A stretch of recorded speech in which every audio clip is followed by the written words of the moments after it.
My name is Jennifer. I'm standing in my apartment, surrounded by the belongings of my family who've invaded my space without permission. The air is thick with tension, and I can still hear my father's words ringing in my ears, "You don't have the right to say no." It was at that moment that I knew I had to take a stand. I've always been the responsible one in my family. My parents, Robert and Emily, are in their 60s. Robert is a traditional man who believes in the old-fashioned family hierarchy. He's often silent, but when he speaks, he expects to be obeyed. Emily, on the other hand, is more vocal. She's manipulative, using emotional guilt to get what she wants. My younger sister, Lily, 25, has always been the apple of my parents' eyes. She's carefree and believes that life is all about having fun and experiencing new things. Growing up, I quickly learned that every decision in my family was made in favor of Lily. When it came to school, I had to work part-time to cover the costs of classes and extracurricular activities. Emily would always say that every dollar spent on education was an investment in Lily's future, not mine. It was as if I didn't matter. I remember one day in high school, I was struggling with a particularly difficult course. I needed some extra tutoring, but Emily refused to pay for it. She said that I should focus on helping Lily instead, as Lily was more likely to succeed. I didn't argue. I learned to keep my mouth shut and deal with things on my own. As I got older, I realized that my parents' favoritism wasn't going to change. So, I decided to take control of my own life. I moved to a small apartment in the city on my own. I signed the lease, paid the rent, and took care of all the bills. This apartment became my safe haven, my little piece of independence. 2 months ago, I got a call from Emily. She told me in a calm, matter-of-fact tone that they had sold the family house. They were going to travel the world with Lily. There was no discussion, no question of whether I wanted to join. It was as if I was not part of the family decision-making process. I listened in silence, feeling a sense of detachment. In the following weeks, I received messages from them. Emily sent pictures of fancy airport lounges and expensive drinks. Lily posted about her exciting adventures on social media. Robert only sent short logistical notes, never asking about me or my life. I knew then that they had left me behind. 3 months later, they came back broke. Emily messaged me, saying that she wanted to visit my apartment to discuss a redistribution of stability.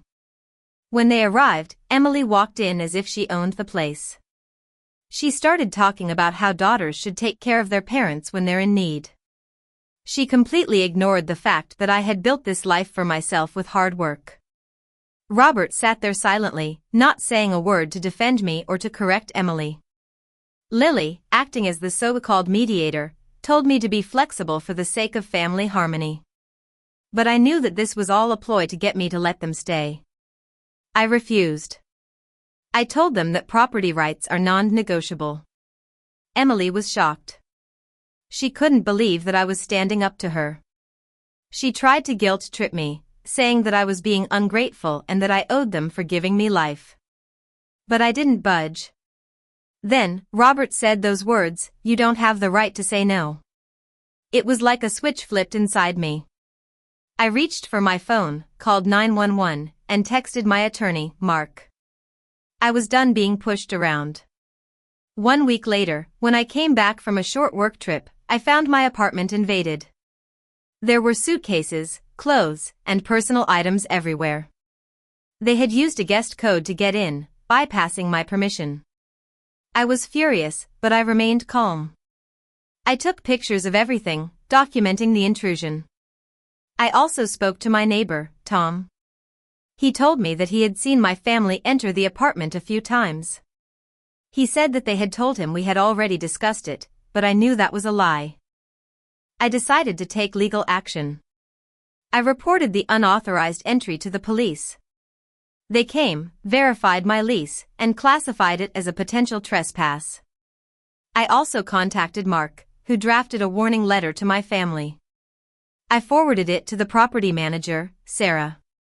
She explained the building rules about guest residency and recommended that I reset my access codes. Now, I'm living a life free from the constant stress of family drama. My work has become more predictable, and I'm sleeping better at night. I've learned that boundaries are important, and I'm not going to let anyone cross them. My family's attempts to invade my space have failed, and I'm determined to keep it that way. I know that my parents and sister are still struggling. They're moving from motel to motel, unable to find a stable place to live. But I'm not going to let their choices affect my life. I've made it clear that I'm not responsible for their housing or their financial problems. I've also learned that family obligation should not be used as a weapon. Just because we're related by blood doesn't mean I have to sacrifice my own well-being. I'm going to continue to protect my rights in my space, and I hope that others in similar situations will do the same.